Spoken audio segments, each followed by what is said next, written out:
오늘 예레미야 17장 7절부터 8절까지 말씀으로 복을 받는 길을 선택하라, 복을 받는 길을 선택하라, 이런 제목으로 말씀을 나누고자 합니다. 사람은 누구나 복을 받고 싶어 합니다. 이 세상에서 복을 싫어하는 사람은 없습니다. 그렇다면 사람들 대부분이 그렇게 받고 싶어하는 복은 어떻게 받을 수 있을까요? 성경은 우리에게 사람이 왜 저주를 받는지, 사람이 왜 복을 받는지 알려줍니다. 하나님이 가장 싫어하시는 것이 우상숭배입니다. 우상숭배는 하나님을 섬겨하는 자리에 우상을 갖다가 놓는 것입니다. 하나님을 밀어내고 사람이 만든 우상을 섬깁니다. 과학이 발달했다고 하는 오늘도 이런 우상숭배는 사라질 기미가 없어 보입니다. 예레미야 17장 2절에서 하나님은 유다가 지은 죄가 무엇인가를 말씀하십니다. 유다가 지은 죄는 우상숭배입니다. 그런데 우상숭배가 나라 전체에 만연해 있었다는 것이죠. 우리 예레미야 17장 2절을 현대어 성경으로 한번 읽습니다.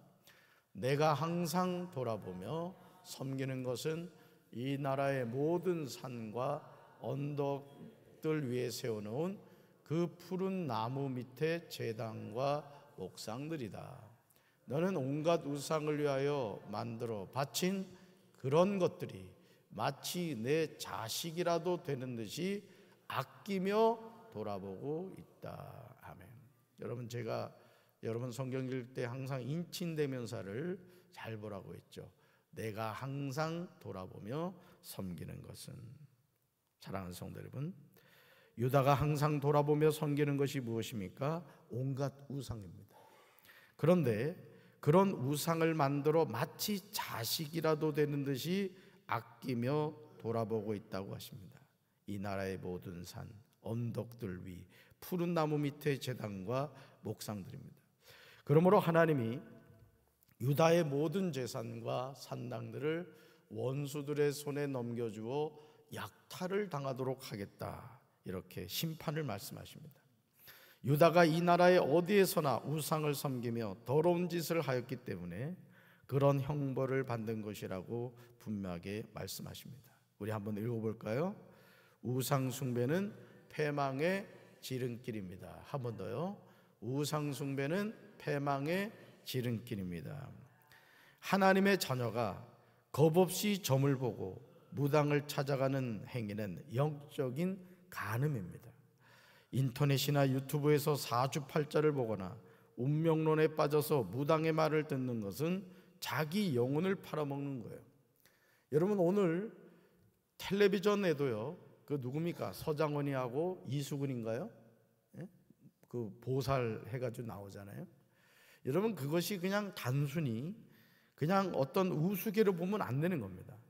그만큼 우리나라 안에 알게 모르게 그런 점치는 것, 또 무당, 이런 것들이 만연해 있다는 것이 드라마를 통해서 또는 어떤 프로그램을 통해서 보여주고 있다는 것을 우리가 심각하게 생각하셔야 됩니다. 사랑하는 성도 여러분, 예레미야 17장 5절에서 하나님은 분명하게 말씀하십니다. 그 사람은 뭘 받을 것이다? 저주를 받을 것이다. 얼마나 무서운 말씀입니까? 하나님의 자녀가 저주를 받으면 되겠습니까? 그렇다면 왜 저주를 받을 것이라고 말씀하실까요? 그 구체적인 내용이 나와요. 같이 읽습니다. 나 주에게서 마음을 멀리하고 오히려 사람을 의지하며 사람이 힘이 되어 주려니 하고 믿는 자, 이 사람이 뭘 받는다? 저주를 받게 된다. 이제 우리는 깨달아야 돼요. 내가 어떤 사람이 될 것인가? 저주를 받는 사람이 될 것인가? 아니면 복을 받는 사람이 될 것인가? 그렇다면 누가 저주를 받습니까? 나 주에게서 마음을 멀리하는 사람이에요. 여러분, 하나님의 자녀는 하나님에게서 마음을 멀리하는 것이 아니라 하나님을 더 가까이 하고 하나님을 찾고 하나님과 동행하는 삶을 살아야 될 줄로 믿습니다. 오히려 사람을 의지하는 사람이에요. 사람이 힘이 되어 주려니 하고 믿는 자입니다. 그러면 우리가 저주를 받지 않으려면 이런 삶에서 과감히 떠나야 돼요. 우리는 절대 사람을 의지하거나 사람을 의뢰하면 안 되는 거예요. 네가 그럴 줄 몰랐다. 사람은 그런 거예요. 남편도 믿지 마세요. 아내도 믿지 마세요. 자식도 믿지 마세요. 부모님도 믿지 마세요. 그 모든 대상은 사랑의 대상이지 믿음의 대상이 아니에요. 아멘이십니까? 우린 누굴 믿어야 돼요? 누굴 의지해야 돼요? 누구를 의뢰해야 돼요? 대답만 하지 마시고 꼭 그렇게 사시기 바라요. 할렐루야. 예레미야 17장 6절에는요, 저주를 받은 사람이 어떻게 되는가를 전하고 있어요. 그는 사막의 가시덤불 같을 것이며 아무런 희망도 없이 사람이 살지 않는 사막에 메마르고 염분이 많은 땅에 살게 될 것이라고 하십니다. 얼마나 고통스러운 삶입니까? 그렇다면 이제 우리는 예레미야 17장 7절에서 그 사람은 복을 받을 것이라는 말씀을 주목해야 돼요. 사실 그 사람은 저주를 받을 것이라는 내용과 반대가 되는 삶을 살면 그 사람은 복을 받게 되죠. 그렇다면 어떤 삶을 살아야 복을 받습니까? 예레미야 17장 7절에 이렇게 나오죠. 같이 읽습니다. 그러나 나 여호와를 믿고 의지하는 사람. 아멘. 여러분, 아까 누가 저주를 받는다 그랬어요? 사람을 의지하고 사람을 의뢰하는 사람이라고 했어요. 누가 복을 받는다고요? 그러나 나 여호와를 믿고 의지하는 사람이에요. 예레미야 17장 5절에서 그 사람이 저주를 받는 이유가 나옵니다. 그런데 7절에는 그 사람이 복을 받는 이유가 나와요. 여러분, 우리가 왜 성경을 읽습니까? 성경은 우리에게 하나님의 자녀로 어떻게 살아갈 수 있는지, 하나님은 누구에게 복을 주시는지, 우리가 이 세상에서 어떻게 승리하는지를 알려주고 있어요. 여러분, 오뚜기가 왜 넘어지지 않죠? 오뚜기 여러분 가지고 놀아보신 적 있잖아요. 손자 손녀 이렇게 오뚜기, 그죠? 오뚜기가 바닥이 둥그렇습니다. 반원같이. 왜 오뚜기가 넘어진지 알아요? 오뚜기 밀면 넘어졌다가도 다시 일어나요. 왜 일어나는지 아십니까? 무게 중심이 분명하기 때문에. 따라서 하나님의 자녀는 중심이 분명해야 합니다. 나 여호와는 뭐를 보느니라? 중심을 보느니라 했어요. 아멘이십니까? 넘어졌다고 낙심하지 마세요. 안 된다고 좌절하지 마세요. 중심만 분명히 잡으면 다시 일어나는 것이 하나님의 자녀예요. 아멘이십니까? 예레미야 17장 5절에서 저주를 받는 이유가 나오고 7절에는 그 사람이 복을 받는 이유가 나와요. 무릇 여호와를 의지하는 사람이 복을 받아요. 여호와를 의뢰하는 사람이 복을 받습니다. 이런 복을 받게 되기를 주님의 이름으로 축원합니다. 그렇다면 그 사람은 복을 받을 것이라는 구체적인 내용이 무엇일까?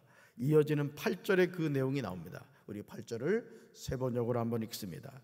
그는 물가에 심은 나무와 같아서 뿌리를 개울가로 뻗으니 잎이 언제나 푸르므로 무더위가 닥쳐와도 걱정이 없고 가뭄이 심해도 걱정이 없다. 그 나무는 언제나 열매를 맺는다. 아멘. 잘 보세요. 그가 물가에 심은 뭐와 같다? 나무와 같다. 뿌리를 개울가로 뻗습니다. 왜 뿌리를 개울가로 뻗을까요? 뭐를 빨아들이기 위해서? 수분을 빨아들이기 위해서. 잎은 언제나 뭐하다고요? 푸르다는 거예요. 언제나 잎이 풀러요. 자, 환란이 다가오죠. 무더위가 닥쳐옵니다. 가뭄이 심합니다. 근데 뭐가 없다고요? 걱정이 없고 걱정이 없다는 거예요.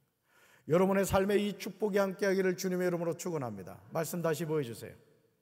말씀. 그 나무는 언제나 뭐를 맺는다?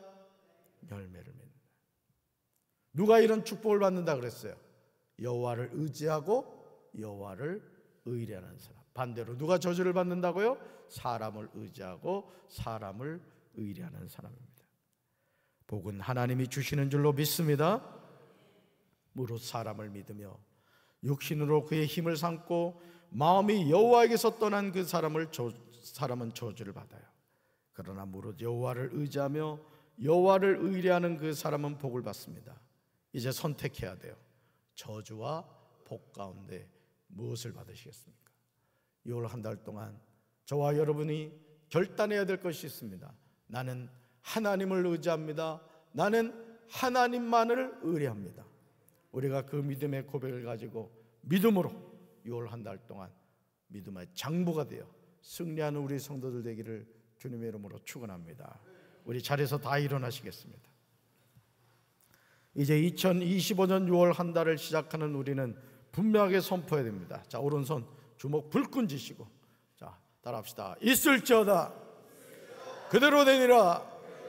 하나님이 보시기에 좋았더라. 치료될지어다 그대로 되니라. 하나님이 보시기에 좋았더라. 회복될지어다 그대로 되니라. 하나님이 보시기에 좋았더라. 복이 있을지어다 그대로 되니라.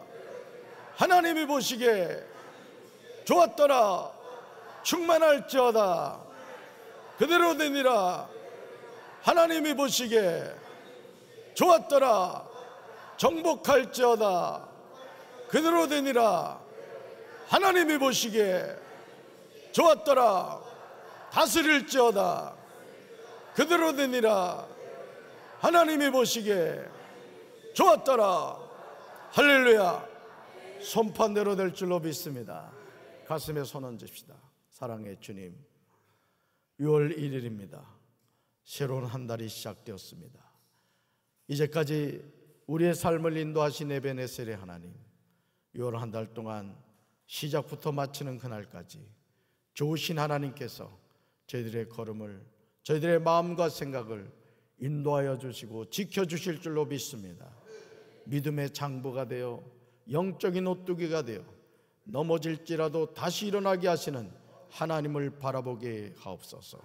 하나님을 의지하고 하나님을 의지함으로 그 사람은 복을 받을 것이라 말씀대로 이루어지게 하옵소서.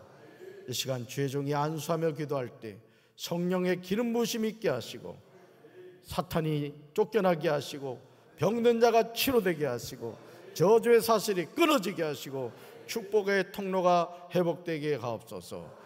모든 질병이 깨끗하게 치료받게 하시고 마음의 근심과 두려움과 염려가 다 사라지게 하옵소서.